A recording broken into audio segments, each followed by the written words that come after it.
নমস্কার বন্ধুরা, যতন খুলুম খা। আগামী কয়েক মাস ত্রিপুরার বিজেপির নেতাদের নরেন্দ্র মোদী এবং ডোনাল্ড ট্রাম্পের চেয়েও বেশি ব্যস্ত থাকতে হবে।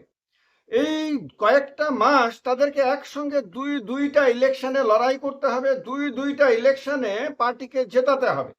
তাদের উপরে বিরাট বড় গুরুদায়িত্ব। একটা দায়িত্ব হলো ত্রিপুরা রাজ্যে এডিসি নির্বাচনে তিপ্রা মথাকে ক্ষমতা থেকে উৎখাত করে দিয়ে এডিসির দখল নেয়া। এই গুরুদায়িত্ব তাদেরকে পালন করতে হবে, কারণ তাদের যে প্রবল জনপ্রিয়তা সেটা তাদেরকে প্রমাণ করতে হবে এডিসি এলাকাতে।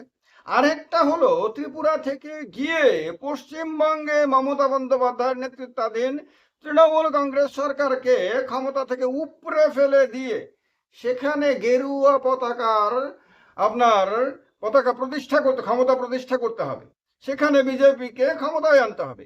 আর এই দায়িত্ব মারাত্মকভাবে বা ত্রিপুরার বিজেপির ওপরে পড়েছে। ত্রিপুরার বিজেপি থেকে প্রচুর দলে দলে আপনার বাংলাতে যাচ্ছে।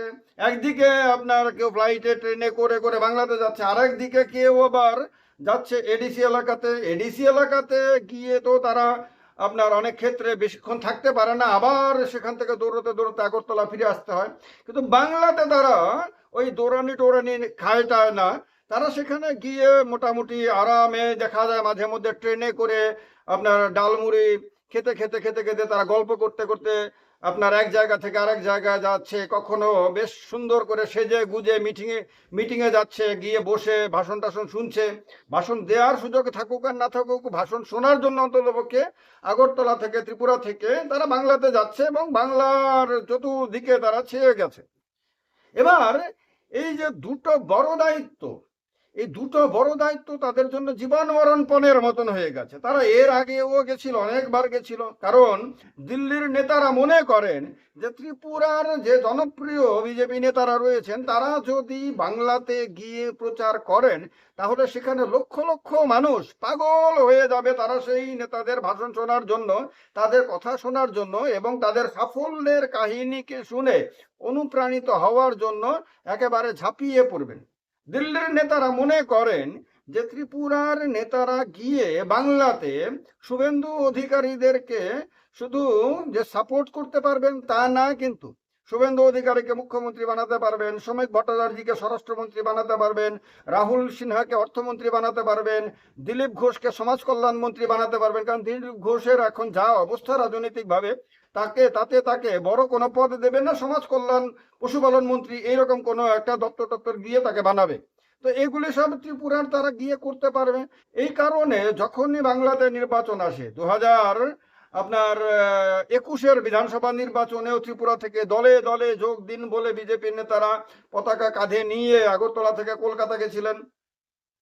তারপরে 2024-এও অনেকে গেছিলেন, লোকসভা নির্বাচনের সময়ে 2019-এও কেউ কেউ গেছিলেন। বিভিন্ন সময়ে তারা গেছেন, তাদের জনপ্রিয়তা, প্রবল জনপ্রিয়তা ধার দিয়ে আপনার বাংলার বিজেপিকে শক্ত করার জন্য তারা চেষ্টা করেছেন। এবারে যখন বিধানসভা নির্বাচন বাংলাতে আরো একবার এসে গেছে, তখনও তাদের কাছে এই দায়িত্বটা এসেছে যে তারা গিয়ে আপনার বাংলাতে মমতা বন্দ্যোপাধ্যায়ের জায়গাতে শুভেন্দু অধিকারীকে বসিয়ে দেবেন। কিন্তু তাদের একই সময়ে আরেকটা দায়িত্ব তাদের পালন করতে হবে, সেটা হলো খুমুলুঙে ক্ষমতার পরিবর্তন করা।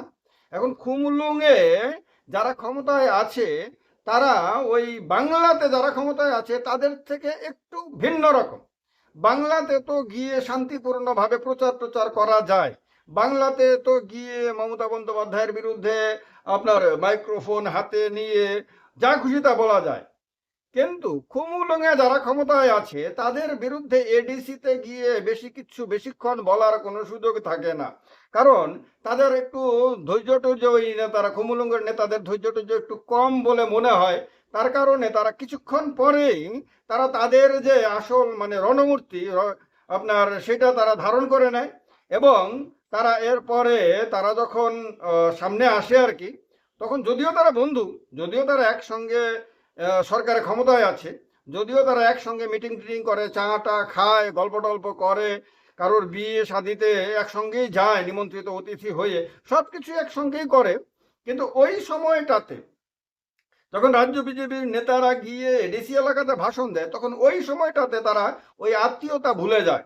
ওই সময়ে বন্ধুত্ব ভুলে যায়, ওই সময় তারা সব ভুলে যায় যে তারা একই আপনার জোটের অন্তর্গত শরিক দল, একই সরকারে আপনার রয়েছে, তাদেরও মন্ত্রী টন্ত্রী রয়েছে, এগুলো সব ভুলে গিয়ে আপনার কিছুক্ষণ যে তারা চেহারা দেখায় আর কি, সেই চেহারা দেখলে কল্পনা করলেও আগরতলাতে অনেকে নাকি রাত্রের মধ্যে তাদের ঘুম ভেঙে যায়, তারা ঘুম থেকে হঠাৎ করে ধরফর করে উঠে পড়ে আর কি।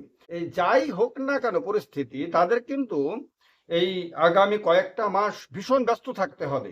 এই কয়েকটা মাস তাদেরকে এবার তারা প্রতিজ্ঞা নিয়েছে যে তাদের এবার 28 ওয়েস্ট বেঙ্গল তো 148টা মিনিমাম দরকার, 294টা হলো টোটাল সিট বিধানসভাতে, তার মধ্যে মেজরিটি তাদের পেতে হবে।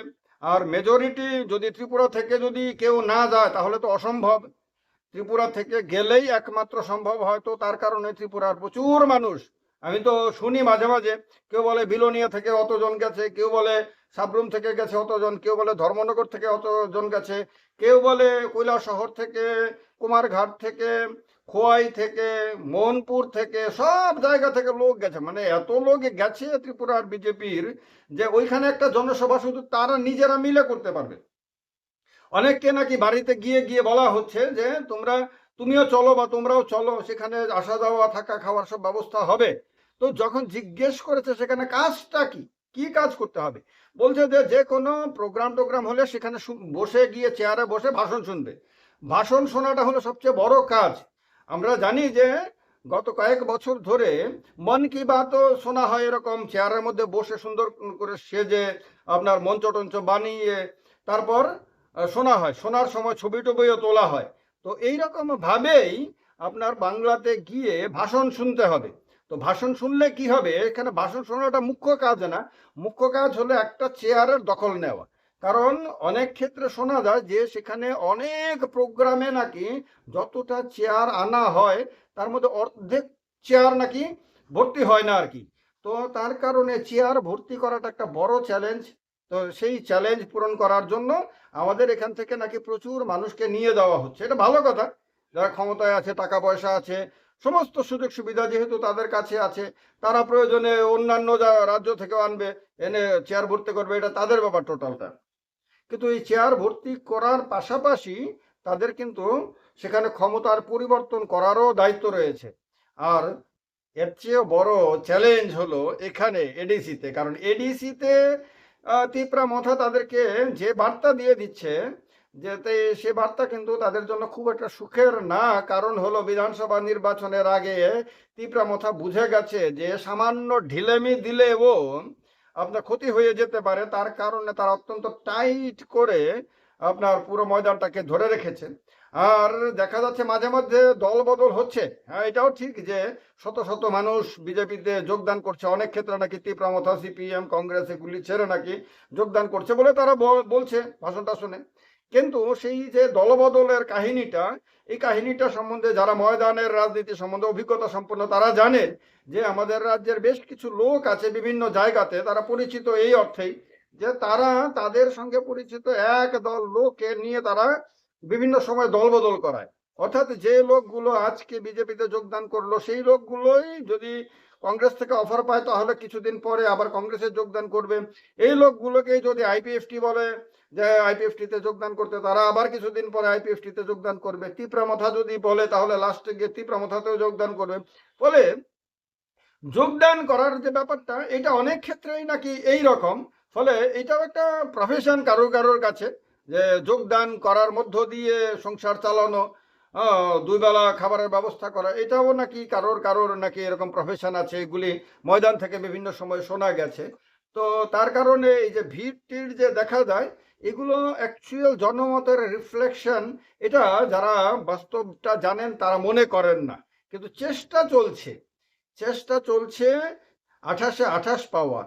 আর তীব্রামথাও এবার চেষ্টা করছে যে সংখ্যাটা আগের তুলনায় বেশ কয়েকটা বাড়িয়ে নেওয়ার। ফলে চ্যালেঞ্জ ভয়ঙ্কর। কিন্তু এই চ্যালেঞ্জের মধ্যে সবচেয়ে বড় চ্যালেঞ্জ কিন্তু রাজ্যের ক্ষমতাসীন জোটের সবচেয়ে বড় শরিকের, তাদের কাছে একটা রাজ্য দখল করা আর একটা এডিসি দখল করা, দুইটা চ্যালেঞ্জ একই সময়ে। কারণ পশ্চিমবঙ্গের বিধানসভা নির্বাচন আপনারা জানেন, মার্চ মাসে যদি বিজ্ঞপ্তি জারি হয়ে যায় তাহলে মার্চ এপ্রিল মে মে মাসের মধ্যে তো মানে প্রথম 7 তারিখের মধ্যে সম্ভবত পুরো প্রক্রিয়া কমপ্লিট করতে হবে। আর এপ্রিলের প্রথম দিকে এর ভেতরে আপনার ত্রিপুরার এডিসিরও ইলেকশন প্রসেস কমপ্লিট করতে হবে। তো ফলে এই অল্প সময়ের মধ্যে তাদের এই দুইটা বড় বড় চ্যালেঞ্জ মোকাবেলা করতে হবে।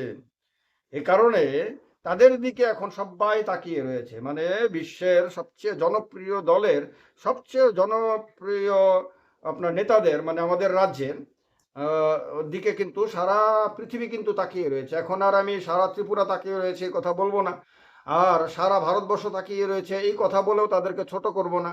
সারা পৃথিবী কিন্তু ত্রিপুরা রাজ্যের বিজেপি নেতাদের দিকে কিন্তু তাকিয়ে রয়েছে।